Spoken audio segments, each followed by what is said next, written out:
Welcome to the School of Impact, Season 1 with the Impact Quest with your host, Bobby Smith.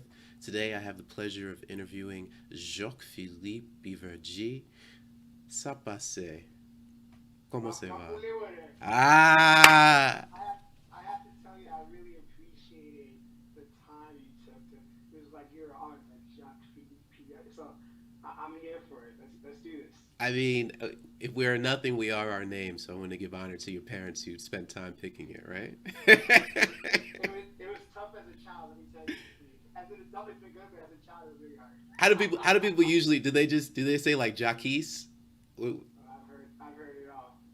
Jacques, Jack, Jakes, Philip, Phil, you name it. I've heard it, and those are the nice ones. those are the people who really they take the effort, right? Exactly. I can't even. Where are you from originally? Like, where's that name from? So my family has spent most of the last several hundred years in Haiti. That's how I've been describing it. Hmm. In that, I think of myself as being part of 2 million years of human history, Hmm. and I carry myself with that ethos, and hopefully that comes across in the conversation we had. With that being said, I was born in New York. I grew up in Miami. I feel like I have to expand when I say I grew up in Miami. I didn't grow up in the Miami that people are visiting today, South Beach. I lived in Opa-locka, very different Miami. And I spent my summers in Haiti, like I said, which is where my family spent most of the last several hundred years, and I've been there most years of my life.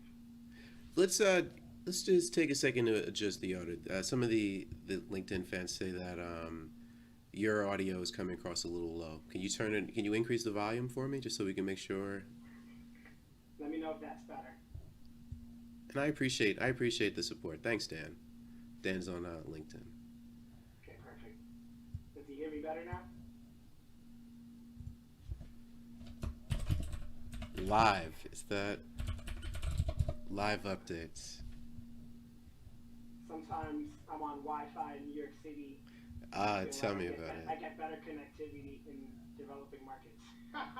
This is true.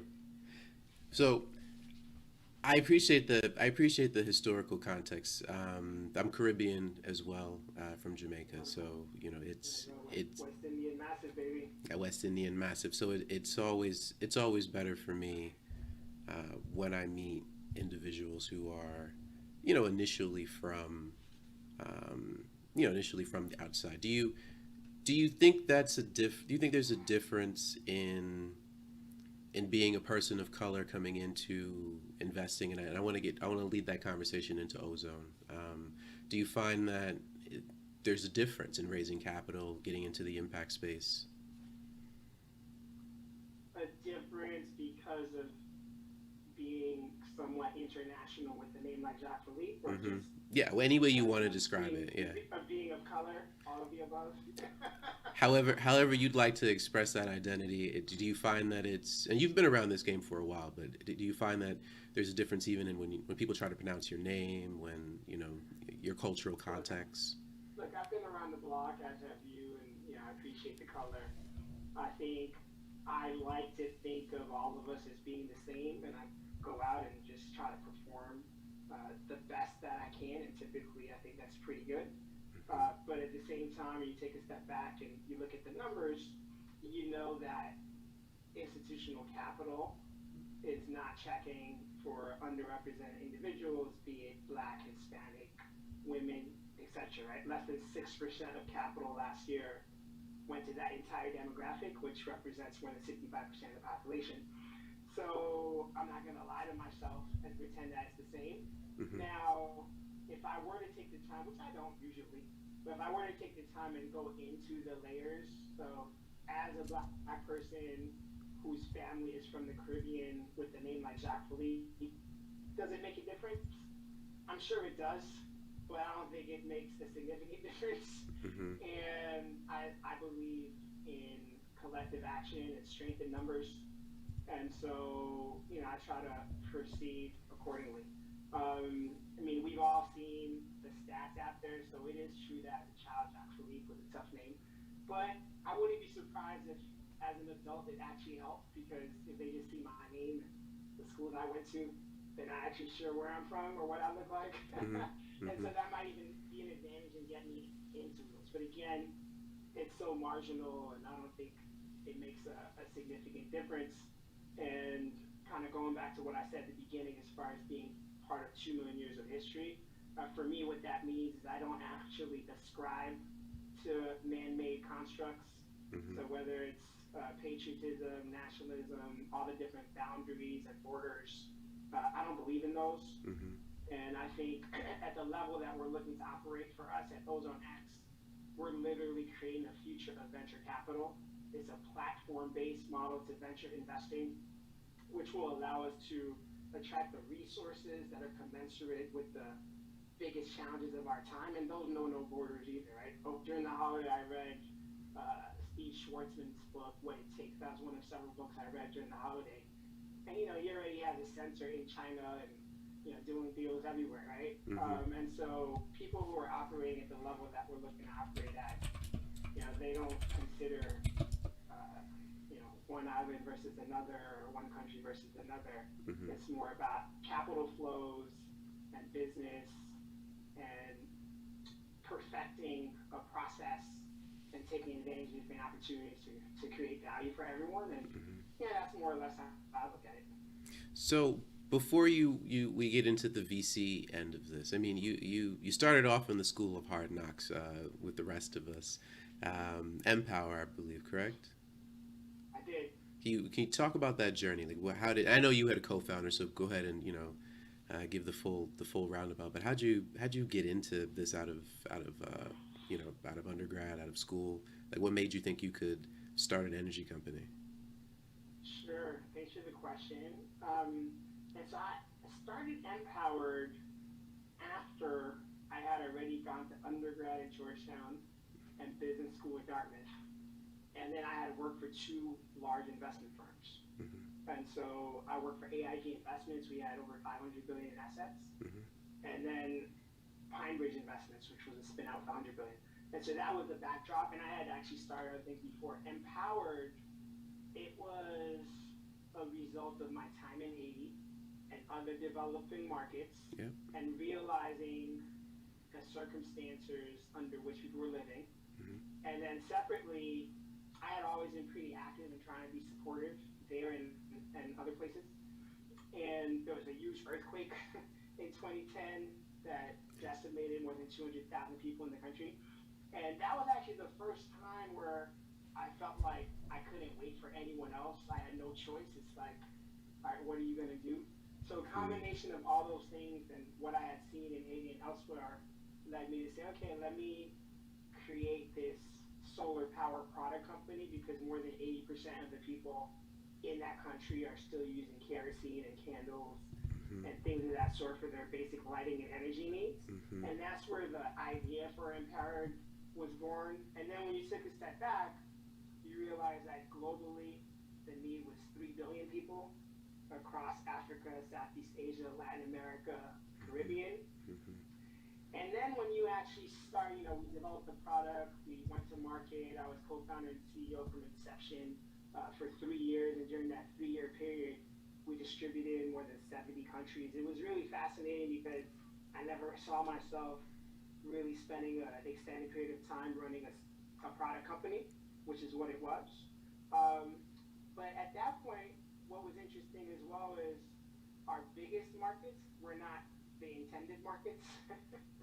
And so the biggest international market was, and probably still is, Japan for Empower's products. And the biggest absolute market by far is the United States. So yes, we distributed all over the world in many of the places that we intended to, but I call it distribution with a small d.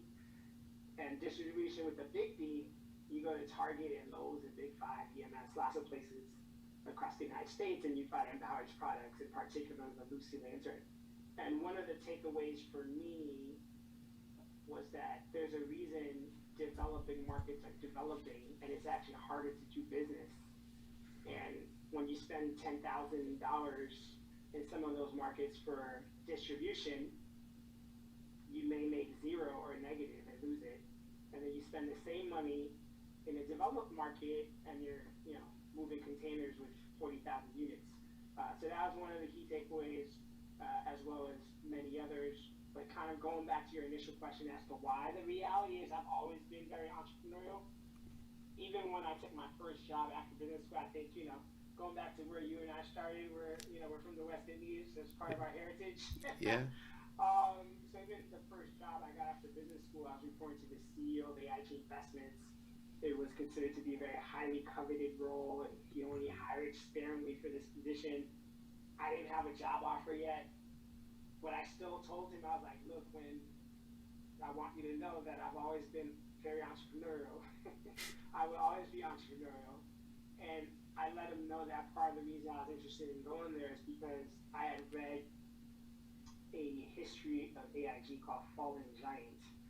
And the company had always been very entrepreneurial. And so I thought I could thrive there and still be myself. And so I've always been, nobody who really knows me is surprised when I do entrepreneurial things. It's just how I'm wired. And business is just one way of expressing that characteristic of myself. So you can actually say you were big in Japan and mean it. It's Right. it's a reference. From Japan to the Maasai warriors, worldwide. No, it's good. I mean, that's a broad spectrum. So, would you recommend everyone, as you said, you were always entrepreneurial, and I find that true, especially people from emerging markets, right? So, would you say that that business school prepared you to enter this level of social entrepreneurship, or was it your work experience that sort of nurtured you into becoming capable of running and starting an energy company, handling distribution? Like, what was the learning process for you? I'd say it's layered. So business school contributed, Hmm. especially in some of the areas that I find a lot of founders have deficiencies. Hmm. So I was able to, for example, to yes, have the idea and pull, a team together, Hmm. but then I was able to put together a deck, go have conversations with investors, and do so thoughtfully, and not feel like I'm being taking advantage of. And Hmm. so the business school experience, I think, really helped for that, as well as the network, since I wasn't born into those types of relationships. So Hmm. some of the schools in different places helped me have a port of call for gaining support for my business at Empowered. Hmm. Now, some of the intangibles, Hmm. maybe the experience on the streets of Opalaka and Hmm. hailing from the Caribbean and navigating different cultures and different types of people and Hmm. having an affinity for the real problems that the 99% have, that Hmm. helped me in a way that a traditional business school experience can't, right? So it's a combination of those things that I think allowed me to go out and do what I did with the team um, in that instance. Hmm. I find that I tell people in some ways, because in business school we're always talking about what are the factors that make entrepreneurship work, and how do you teach it. I would say you can't really teach entrepreneurship. I can teach you the principles and some theories and frameworks that would reduce your likelihood of failing within your first 5 years. But the actual game of entrepreneurship, like the grit you're looking for, that you have to actually get out of the classroom, hit the streets, really learn about your customer, learn about the environment in which you want your business. And no one can teach you that. They can guide you, they can give you advice, but you really just have to get out there and try. What were other learning avenues to get it? Because I mean, after reporting to the CEO of AIG, you can do anything you want. Why social impact? Like, why get into that space? Was it just your journey through Haiti, or has something inside of you always wanted to use capital? Because I'm sure you went to the traditional business school motto. Well, maybe not at Dartmouth, but the traditional business school motto of maximize capital for shareholder value. And like, what what got you out of that from an AIG experience to, what, I think I want to change the way people are looking at energy. Sure. Yeah, so I graduated from business school 15 years ago. Most people don't realize that. It's been a while. And back then, social enterprise and impact was starting to germinate, but was not as big of a deal. Mm-hmm. So I did get more of the traditional business school experience. Now, I remember taking one social enterprise class, and I stayed in touch with that professor. He had me come back as a visiting executive and stuff like that, but that was not the norm. And so going out to build kind of a social enterprise business was unique. Now, with that being said, I don't want it to seem like it was completely altruistic, right? Because part of the way that we're positioning it here is as if you're doing something social enterprise, and it's not necessarily going to provide the returns. And if you think about what I said initially, is 3 billion people needed this product, Yeah. and it was not being provided. So I saw it as a unique opportunity to create a market-based solution that can drive real value for so many stakeholders and do well for lots of people. And so that was also part of the driver. With that being said, I've also pretty much always been involved in community-related activities, right? So in undergrad, I was president of the NAACP. In business school, I helped create the Council of Urban Professionals with some other good friends of mine. I was on that board for 12 years, and it's focused on empowering women and people of color to mobilize and achieve their professional achievements. At this point, I have about 100 corporate partners. I helped create other organizations that had international interests, and so I've always looked to be useful to others, and if anything, empowered was an opportunity to start figuring out how to do that without having to do so many different things at the same time, right? Because normally I'd be working at AIG Investments, and then I'd be on this and that other board and looking to have impact because maybe I didn't feel like I was doing it enough in my day job. And so Empowered for me was the beginning of what I call the journey at the center. And that's where enterprise and impact intersect in a way that drives value for far more stakeholders than historically has been the case. So Empowered was actually one of the early benefit corporations. Yep. We also did B Lab certification. Yep. And at that time, you had to explain to the lawyers why it is a whole thing. And so that was kind of exciting, but also had some trepidation and some risks involved with that. But it was a new horizon that we were creating, and it was wonderful to be part of that. It's definitely affected how I think now, and once we jump into the ozone conversation, you'll see what I mean. But I think where we are now is kind of a continuation of that, but that was the beginning of really thinking holistically about operating at the intersection of enterprise and impact. I want to touch on something because it's I was actually having a conversation with a professor from U of M. He's writing a new book on capital, and we go back and forth on the spectrum of what a social enterprise is. And I think the generally accepted term globally is you have to be engaging in some effort that creates system change. And I think in the middle of that, you have this space where people are a little uncomfortable because they believe that when they say social enterprise, it means you should be starting a well, I've literally sat in a classroom and had a Harvard professor say to someone, well, if you're starting a social enterprise, you should start a nonprofit. And I go, wow, you are absolutely out of touch with what this is. And I'm going to lend my perspective to it, and I'm welcome anyone to have a differing opinion, but the skills that you will learn in a business class to identify gaps in a market, be able to provide a service to a customer, do not differ whether you are creating value. Now that value, we need to expand upon what we've been teaching prior about value creation, purely capital based.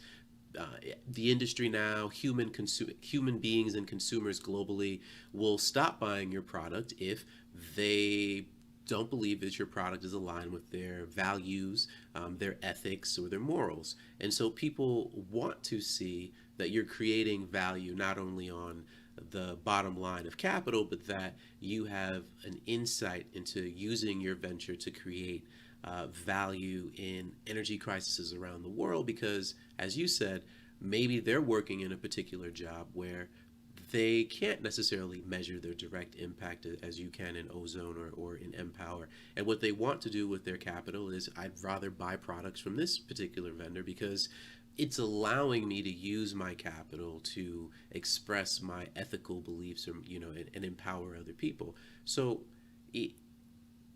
I want to state that, and if you have any feedback on how that resonates with you, I'd love to hear it. But Yeah, I think you and I are generally aligned.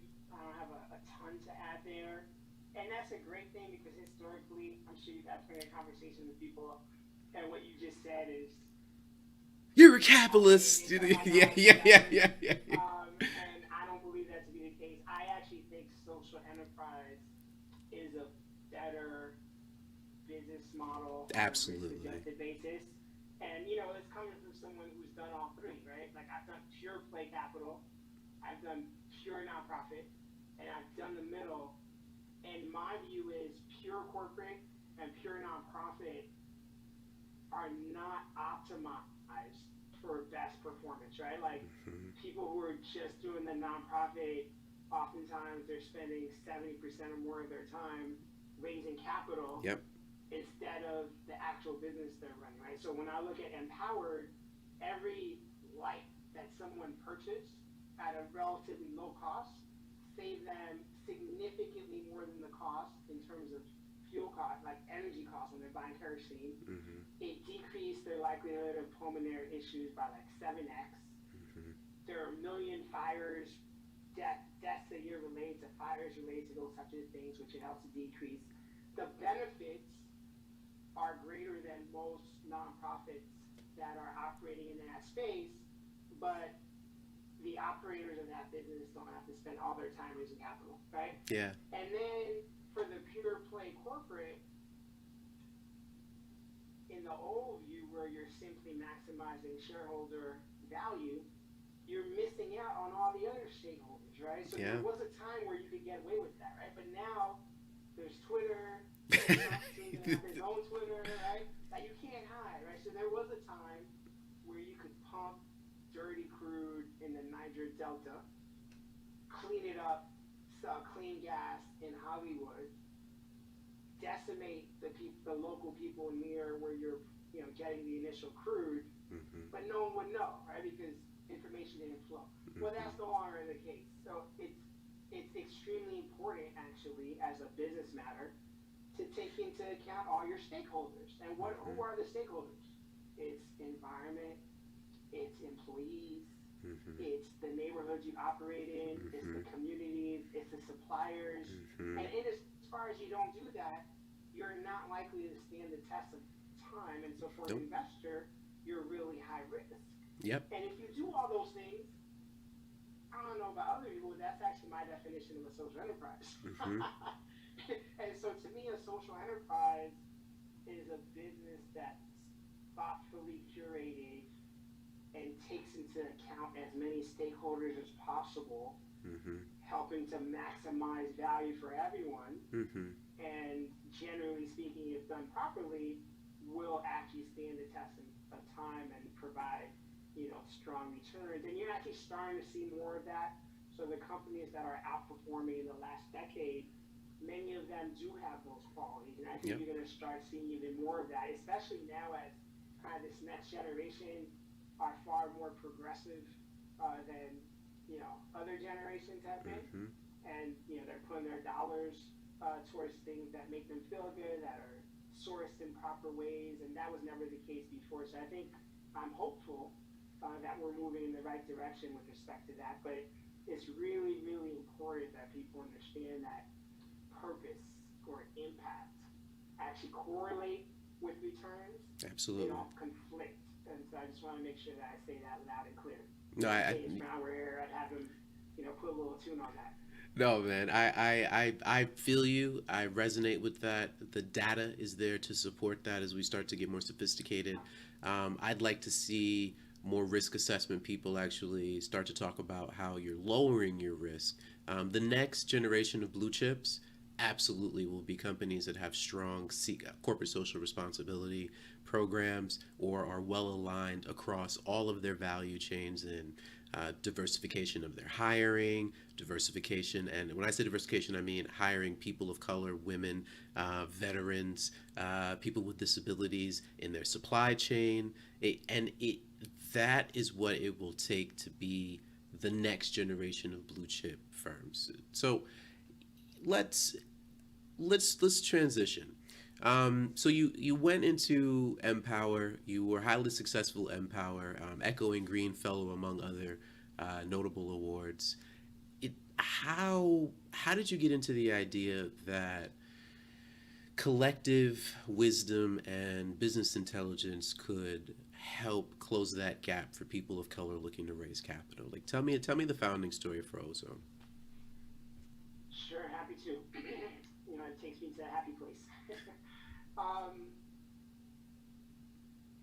so myself and one of my co-founders, Kane Conti, when he tells the story, you know, basically when we met, he was still an undergrad at Dartmouth, Mm-hmm. and I was already done with business school.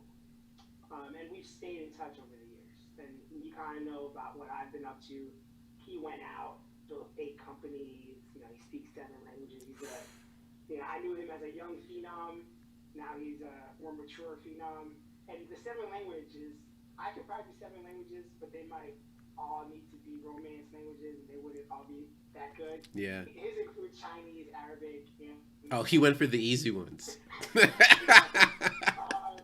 And so a few years ago, we were talking, and we were like, we should create a venture fund to support people like ourselves. He's Brazilian American, Mm, and that was kind of the beginning of that conversation. mm, And so we knew we want to build a fund that would support underrepresented founders. Then from there, we said we want, we have limited time and resources, so we want to support those founders who are really solving for things that we care about, right? So that's where we came with the SHE acronym, SHEE, Sustainability, Health and Wellness, Education, Future of Employment. mm-hmm. And then we put on our entrepreneurial hat, right? Because in our heart of hearts, we're investors, but we're also entrepreneurs, we're founders. I told you that's part of my heart. Mm-hmm. And we said, we're not looking to do the kind of VC investing that was done 20 years ago or even last Yeah. year. We're doing that next thing. And how do we do that? Like, what has been done? What parts of it are good? What parts of it are meritorious of our attention and could be better, right? So it's sourcing deals, it's evaluating deals, it's supporting those companies in your portfolio. And the more we looked at it, the more it felt like a very egocentric approach to investing. Mm. So typically, you have a couple of people, usually a couple guys, who believe that they're more connected and more knowledgeable than they actually are. Right? Let's keep it real. Have never started a venture, but I'm going to tell you, the entrepreneur, how you should launch yours. Andreessen Horowitz, they could never work at, by the way, but yeah. Exactly. And so they build a strategy around that. And then when you look at the data, 75-80% of people who go through that process actually fail. They never raise a second fund, Mm-hmm. and they go off into the sunset, go do something else. So that told us that there's something wrong there. There's something broken. Very egocentric approach. Mm-hmm. And then I thought back to a conversation I had with a good friend of mine who's been very successful in Silicon Valley. And a few years prior, she was telling me that she was working on a new thing where, um, collective decision making can lead to better results. And so I kind of dove into that file in my head. I'm not even sure she realized I was paying attention, but then I reached out to her. I'm like, hey, Kim, remember that thing you said? Kim and I, blah, blah. So one thing led to another. She became one of our senior advisors. Smart. So then we kind of had the full stack and ready to go. And then we also brought in another great friend, an amazing entrepreneur investor named Leah Bites, Mm. who brings insane actual operational experience, having invested in some of the most well-known companies on the planet. And then, we're off to the races. And the way I describe what we're doing now is creating the future of venture capital. through the utilization of all the things I just mentioned. I applaud the initiative, and I applaud your effort in just staying connected to just entrepreneurship in the space and wanting to do something that advances people of color and their ability to gain access to venture capital. Um, what tell me a lesson learned in the experience in building the platform? This is because it is operating on a tech platform, correct? You're not like Sure. sending phone calls to one another or anything like that, right? Like Yeah, and absolutely. Look, it's definitely challenging. yeah, I love how you Yeah, said that with a little bit of trepidation. Like it's challenging. Yeah. it's challenging, right? I'm not gonna lie to anybody, but we've made tremendous progress, right? So this time last year, maybe we had one company in our portfolio. Hmm. Now we have 12, and right, and Yeah. you probably know what that means in terms of how many deals you have to look at to Yep. pick 12 and etc. And then it's one thing to have invested in companies, but then it's another for them to be tracking well, Hmm. right? So of those 12, half of them have already had markups Hmm. or they're about to Hmm. in a significant way.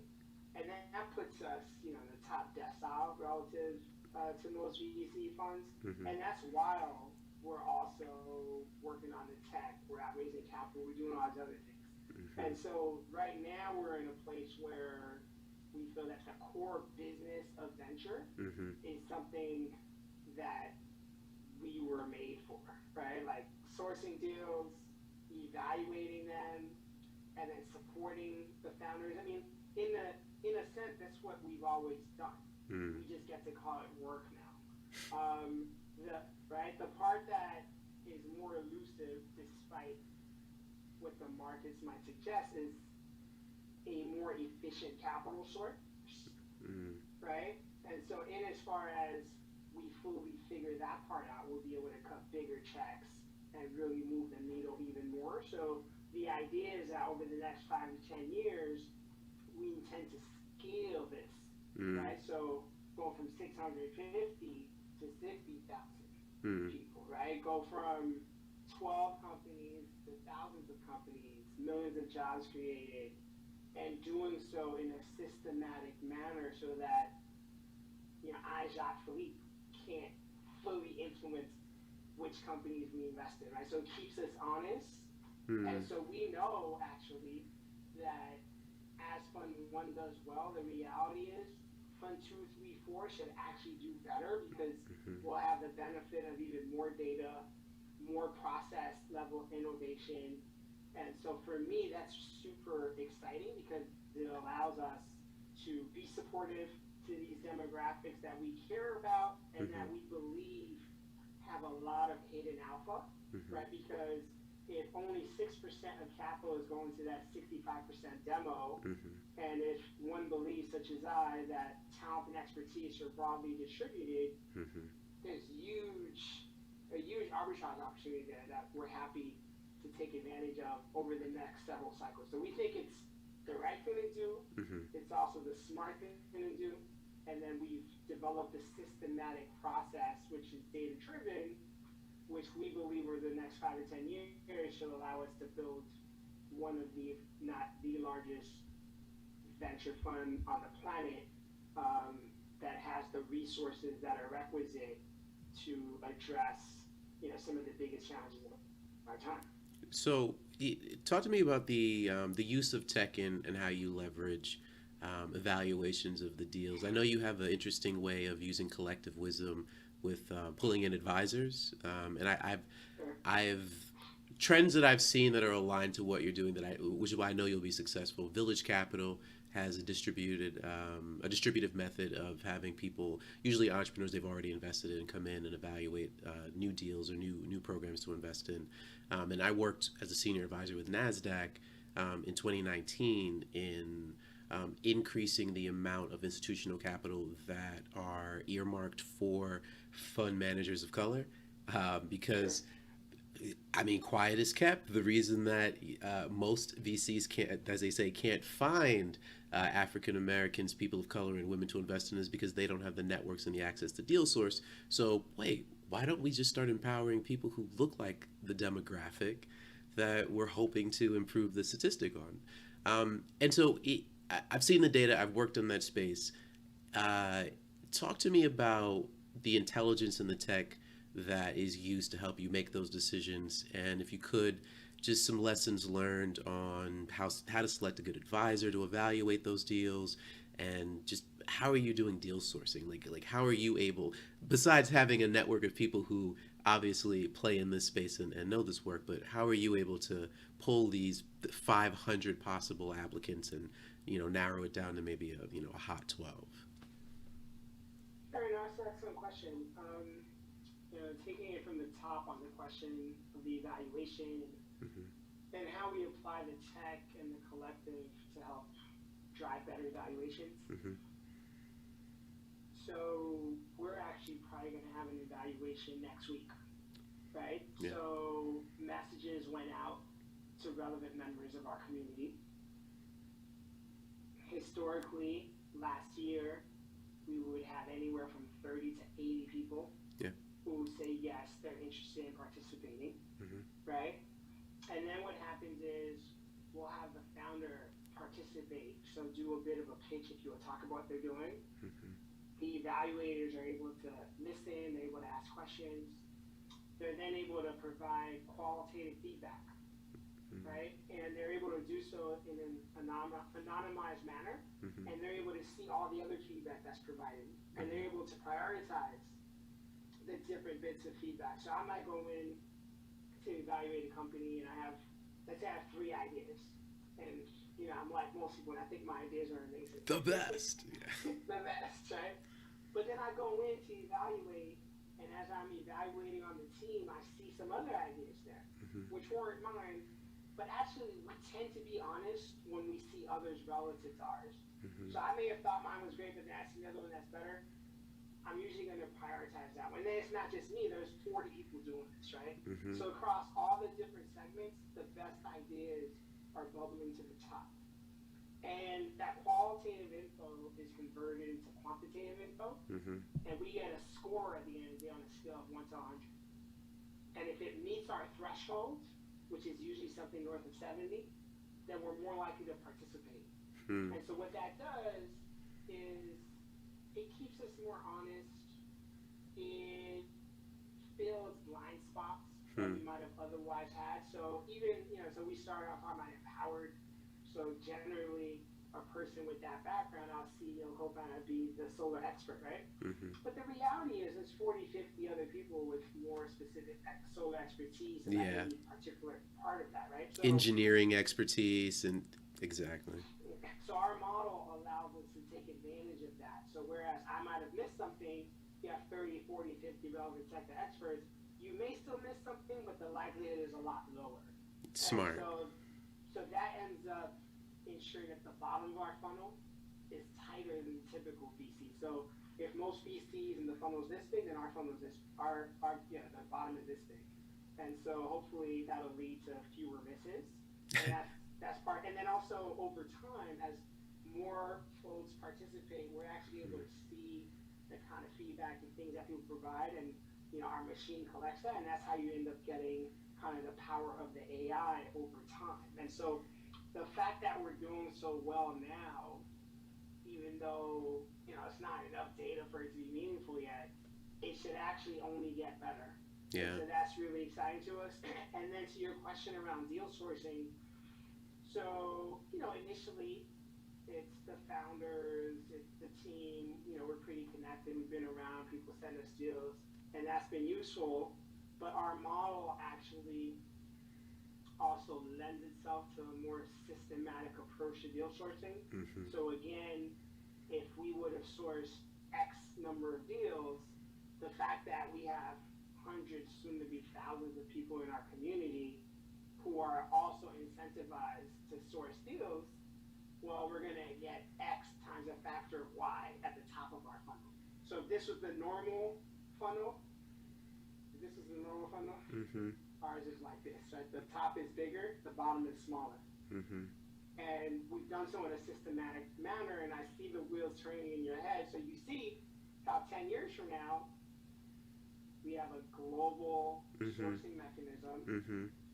and we have the ability to dissect the most minute type of sector of a business because we have all that know-how in our community, and we actually share a portion of our financial upside with the top point earners. So our Yeah. community earns points for taking different actions, Mm-hmm. and the top point earners benefit from some of our financial upside.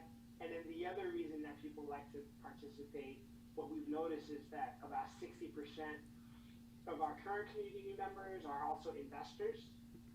And the reality is, if you catch a typical angel investor when they're sober and being honest, 75-80% of them actually don't make money, right? They do better putting in the public markets, and that's because it's not their full-time job. They don't source enough deals. They have a hard time saying no. They're not actively supporting. There's a lot of reasons they don't do well. And so by being part of our community, they're able to piggyback on our efforts. And lower their risk. Right?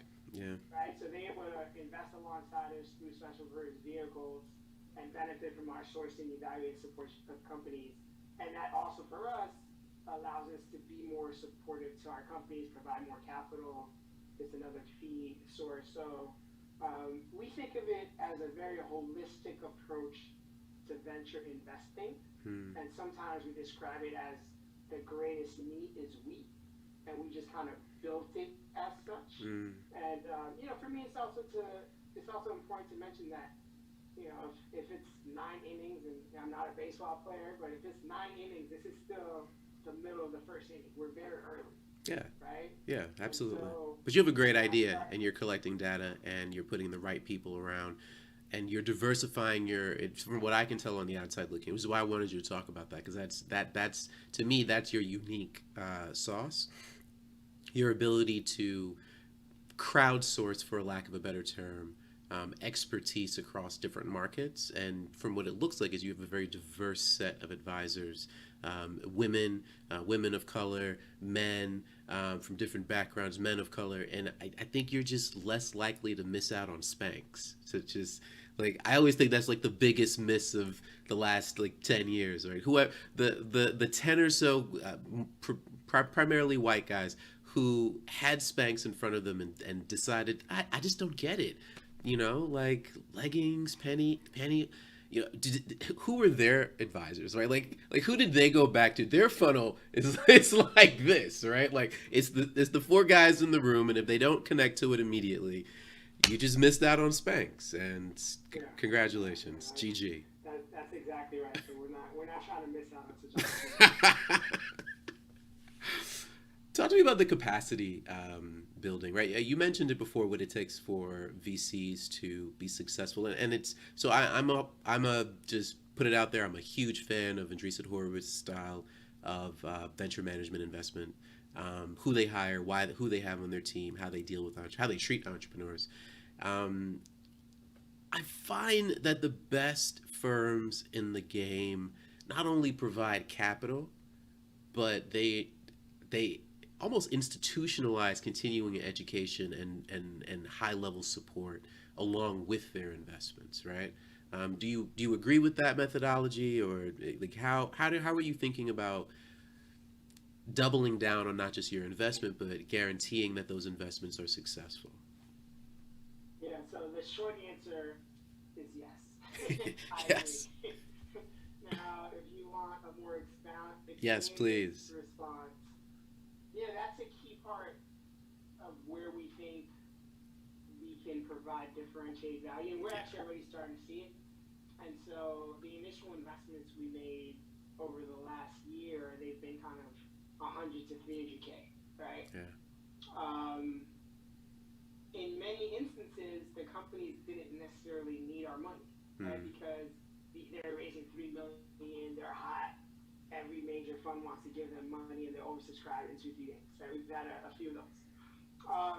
But when you speak with them now, they tell you, "Oh, those Ozone X guys, they're the best." They're in. Right? Like I was speaking to one of them recently.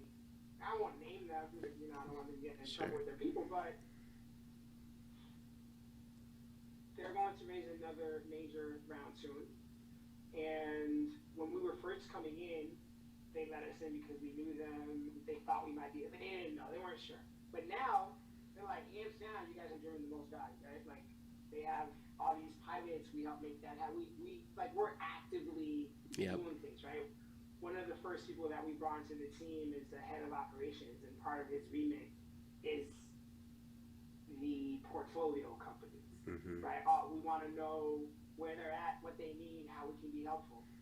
And then if you take a step back to what I mentioned, the collective, we use it in all the ways I mentioned, but we also use it for supporting the portfolio companies, right? Mm. And so now we're actually putting together growth teams comprised of people from the community to benefit each of the companies in the ways that we think they need to be supported. So I'm also a father of two. Okay. And I've been a father for a long time, and I feel like that also changes the way that we think. I'm not like a spray and pray kind of guy. Like I want my children fully taken care of. Yeah. And that's how we think of our portfolio companies, right? We take a lot of time to decide who we back, but once we're in, we're in it to the end, right? We're looking to help them go the distance. And so instead of, again, leveraging just the founders in our team, they're getting hundreds, soon to be thousands of people who have vested interest in their success, right? So historically, VC has been more like, let's do 10 investments. If we get 2 or 3 big winners, we're still good. So who cares about the others, right? That's the prevailing approach. There's some outliers, but that's the prevailing approach. What we'd like to do is de-risk the early part of the capital stack, right? Because in as far as we can de-risk the early side of the capital stack and have far more winners when we're investing early, C, C+, and we're having substantially more winners, well, guess what? That's almost infinite returns, right? Because we're going to want to continue C, C+, A, B, C, D, but most of the funds with a lot of money, they start at A or B and go from there. They might end up with a 20, 30% position. But if we can start at seed or even friends and family and just keep building and getting our pro ratas, that becomes a very different conversation, different revenue model, different thing, right? Again, think about the fact that I didn't start in venture. I started in large scale investment management, right? $540 billion in assets. That doesn't exist in venture. And that's because the venture model is myopic in my view. It's not meant to scale. It's more of a cowboy. We're going to go get some winners and have a good time. And that's great. But we're looking to build a truly institutional grade venture model that helps to de-risk the asset class to make it more attractive to the largest employers of capital, right? I live in New York City. New York City has a pension fund that has more than $200 billion in assets under management. Fireman's Fund? All of them combined, there's like 5 of them that comprise the New York City pension. Gotcha. Fire, teachers, some others. Over $200 billion. Do you know how much of that is invested in venture? The alternative investment segment of that must be, what, 4%? Maybe. I mean, it might be a little higher because PE, real estate, all that, but venture itself is zero. and the reason it's zero is because when you're sitting on $200 billion, you can't invest $5 million or $10 million or even $20 million. Like $100 million is minimum. Yeah. And you can't be more than 10% of the fund. Right? So that cuts out almost every venture fund. There's like 10 venture funds that might be relevant, and they don't invest in venture because the asset class is not relevant, right? And so you're talking the biggest pension funds, the biggest corporates, sovereign wealth. We're building something that we think over time can be relevant to those, and part of it is about risk mitigation. It's about asset management. It's about thinking holistically. It's about being able to, it's never going to be absolute, but if you do 100 investments and you have a materially different result as relates to zeros instead of one, zeros to ones, that becomes, or zeros to hundreds, that becomes that becomes a real thing. So for us, that's also part of what we're looking to do. So yeah, supporting the portfolio companies is a paramount thing for us. Yeah. We think we're on a very good track, and we know it's only going to improve from here because we're literally just getting going on that beat. So you mentioned being friends and family around, and you also mentioned coming in when they're oversubscribed. Do you have a preference on where you play? Like, do you consider yourself early stage? They have to have a team already going. Um, like, they already have to have raised 250,000? Where are you on your spectrum of investments? But typically, we're looking for a company that already has either a working product or service. Got it. So we're not the ones coming in on an idea on a paper, Mm-hmm. right? So there's a product, there's a service, there's clarity kind of around that product market fit, Mm-hmm. and then we want to come in and help, take to the next level. So we've had a number of companies where we came in and literally within months we helped them access, in one instance, over 100 million of prospective revenue, right? So Wow. like our team is comprised of people who like know how to get after things Yeah. in a very efficient manner. Yeah. And oftentimes someone has an idea, they've never done it before, Mm-hmm. and so we're able to really open the Rolodex and provide different ideas with respect to systems and processes that can really help them go. But kind of that pre-product risk, we're not yet ready to take that. Doesn't mean we wouldn't change, but we're not quite there. And then the other factors that we look at: amazing team, amazing team, and then large market, Mm-hmm. high margin, usually tech enabled, underrepresented founder, solving for something that we consider to be a consequence, high level of integrity. Right? Yeah. There's a long term relationship, and so we're very thoughtful with respect to the types of people that we get into these things with, because returns are important to us, but integrity is most important. Integrity will integrity ends more deals than not. I think of WeWork and the SoftBank issue there. When you start getting founders who are just out doing wild things and are not acting with integrity, they put everything at risk. What Exactly. what advice would you give an entrepreneur in the early stages of their product development, their service development, who maybe they're not ready to talk to you just yet? They're still putting things together. Like, what advice would you give them to start developing their product to get ready for VC, if that's their goal, to get ready for VC investment? Sure. The first thing I would say is that take the time to be expansive in your thought, Hmm. right? Like, I'm sure you have an idea and it came to you one way or another, but don't necessarily accept that that is the full idea, Hmm. right? Allow yourself some latitude, speak to some other people, expand that idea, think about the shortcomings, Hmm. fill those gaps. Spend that time refining the idea, because that's going to save you way more time later when you move to execution. So that's one key element. A second thing I would suggest is to be fairly honest with yourself. Hmm. Look in the mirror. So you have the idea.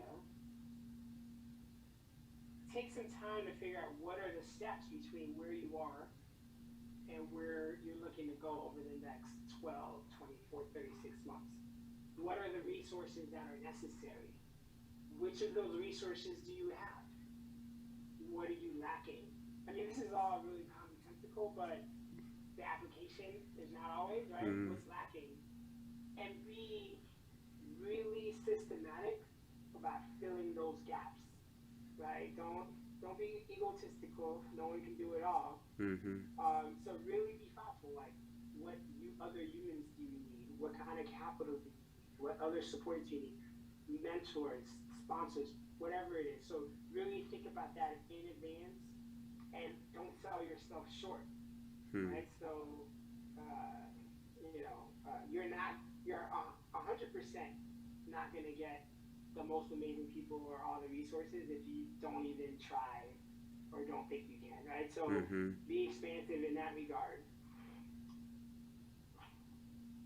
I could tell you lots of other things, but the one other one, which I think is super important, is I believe there needs to be authenticity and Mm-hmm. alignment between who you are, what you represent, and what you're working on, Hmm. right? Because I've met very few, maybe zero founders who have said, this is a cakewalk, it's all super easy, and I could do this in my sleep. Mm-hmm. And typically, what gets them going and keeps them going is the fact that they're doing something that they really care about.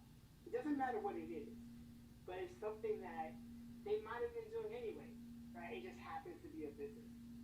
And so what that does is when there are tough times or tough situations, they're not going to give up. And that's something as an investor that you look for. You want to see that grit, you want to see that determination, you want to see something that extends beyond just someone looking to make a buck. Mm-hmm. And that comes back to the authenticity and really being aligned with your purpose and having that tie to your business. And I know that may sound fanciful to many, but I believe everyone Yeah. has at least one, if not many of those. It's just important to find out what that is. And it can and should be a huge success for you in the ways that I truly, measure success. And so, with the individuals you've met over the course of just your career, not just with Ozone, what are the character factors? I know you've already mentioned integrity, but what are the factors that you think are predictors of successful entrepreneurs in their early stages, right? Still building their team, still figuring out their product. Like, what are the things that you can identify to say, you know what, that woman right there, we need to keep an eye on her. Like, how do you like? What have you found? So other than the integrity bit, hardworking, Yeah. right? So I think there's a lot of confusion in the market. We really prize pure intelligence. Mm-hmm. And intelligence is great, but oftentimes that's just a gift people have. Hmm. But the hard work, I think, over time tends to pay off. So when you see a founder that's willing to go the distance, whatever it takes to make stuff happen, that that is a super valuable attribute. That's one. Mm-hmm. Now, if you combine that with creativity and efficiency, then that hard work is able to go an even longer distance. Right? Mm-hmm. I'm also a lifelong martial artist. It's kind of the path of least resistance. I see that. That Mm-hmm. means you're in my clan too. I Wing Chun, 10 years. Yeah. There we go. We'll have to get together and do some Let's things. do that. But you understand it's kind of the path of least resistance. So a master in martial arts, when they do what they do, you don't even know what happened because it's so smooth, Hmm. right? So that's efficiency. Whereas a Hmm. novice is working hard, they're sweating, but it's highly ineffective. And so that applies in business as well. So hard work for sure, but still maximize your intellectual capacity and creativity Mm-hmm. to ensure that hard work goes as long a distance as possible. Hmm. Third thing, which is not easy for everyone, not easy for most, it's the social acuity. It's Hmm. influencing others, right? I like that. It's not having the superwoman or superman complex, Mm-hmm. right? Because no matter how great one person is, Hmm. if there's someone else who may have zero of their skills, but if they can influence 20 other people to be their best, they're going to win every time. Mm-hmm. And so building that muscle in terms of influencing others, and usually people are drawn to others who have integrity, who are authentic, who are walking in their purpose. Yeah. And so those things come together.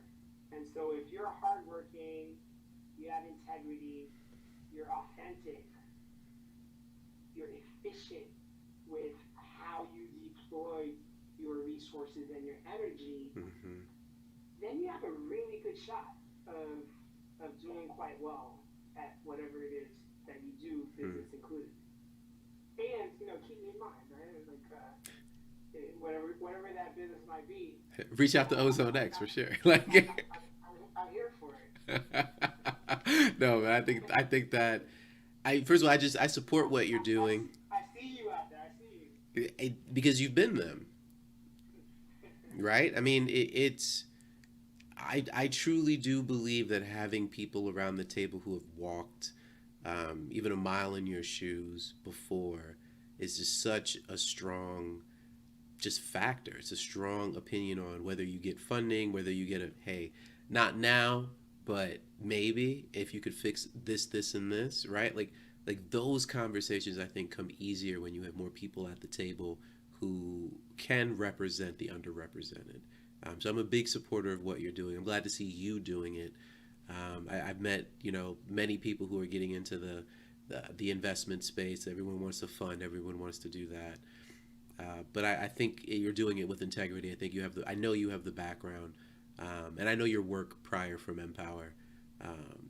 Coming from Echoing Green and such. I've seen your stuff. So, it's exciting times. What do you think? And I'm gonna wrap this up. I know you're a busy man. What would you like to see in the sector, the impact investing? I'm gonna lump you in there, even if maybe you don't all the way fit. But in the impact investing sector, what do you think we're missing? Like, where do you think we're dropping the ball for identifying future talent and opportunities for investment?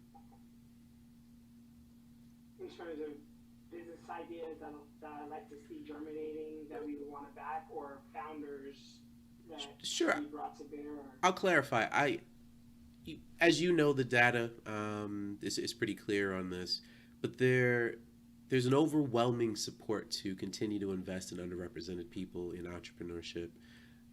But you have some of the best tech companies in the world who have been thinking about this, who some of the best investors in the world have been thinking about this, and no one's been able to really get it right yet. So clearly there's a problem, right? Clearly there's a problem in how we're either thinking about the problem, framing the problem, or how we're going about the solutions.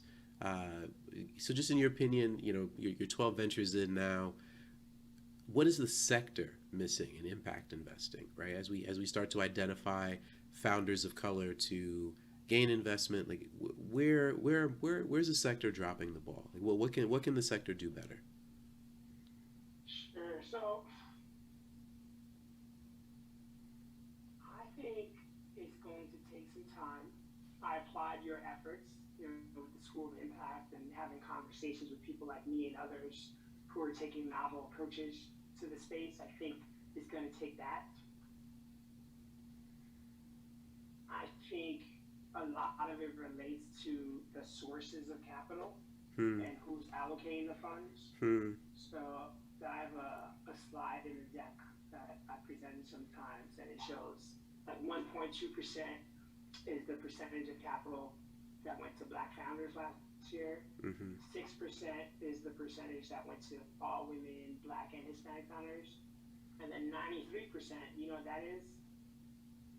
Tell me. That's the amount of venture capital kind of dollars that's controlled by white men, Wow. right?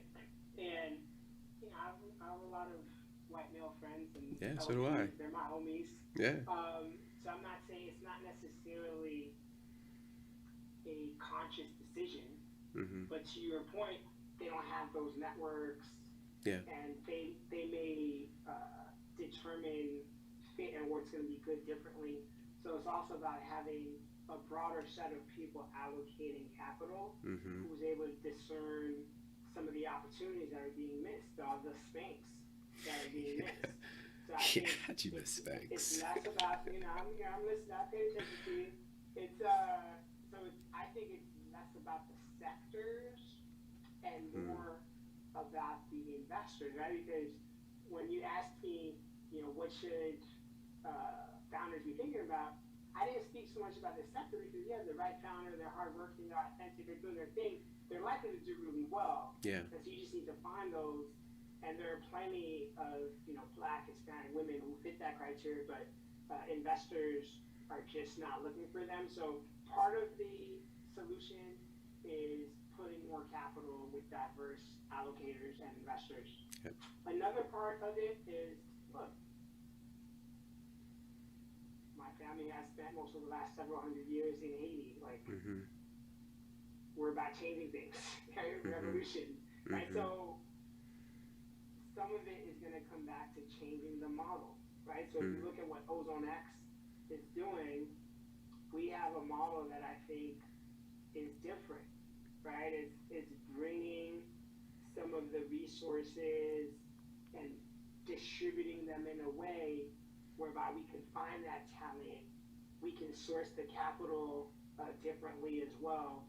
And so we're going to need more people to think outside the box to come up with solutions to get those founders capital sooner. So I think the conversations are happening, which is a good thing, but it's important to look at the facts too. So the conversations have been happening for the last several years, but the amount of money going into the sector has actually decreased, right? And so I think let's keep having the conversations. Let's try to move the needle and get more underrepresented folks and diverse folks allocate capital. But let's also look at the system. Let's look at the processes for allocating that capital and sourcing the capital to see how we can expedite that process. Because at the current rate, we can have this conversation 100 years from now, and it might be the same, right? So I think it's just important that we have a nice mix of optimism and reality so that we can develop solutions that can actually work in this moment in time. Yeah. Jacques, I greatly appreciate you taking time to just share your experiences, share a little bit about your own personal life and your story, and to really just give some just inspiration. I feel inspired, right? I'm not, I think it's important for people who are in it to talk about it. And thank you for coming on the School of Impact and just talking about your impact journey. It is meaningful. Wonderful. Thank you, Bobby. It was a real pleasure to be here with you. I applaud your efforts in terms of giving us a platform to share what it is we're working on, and I'm here for it, and I look forward to future collaborations. Oh, absolutely. I'll be sending some people your way. Don't worry.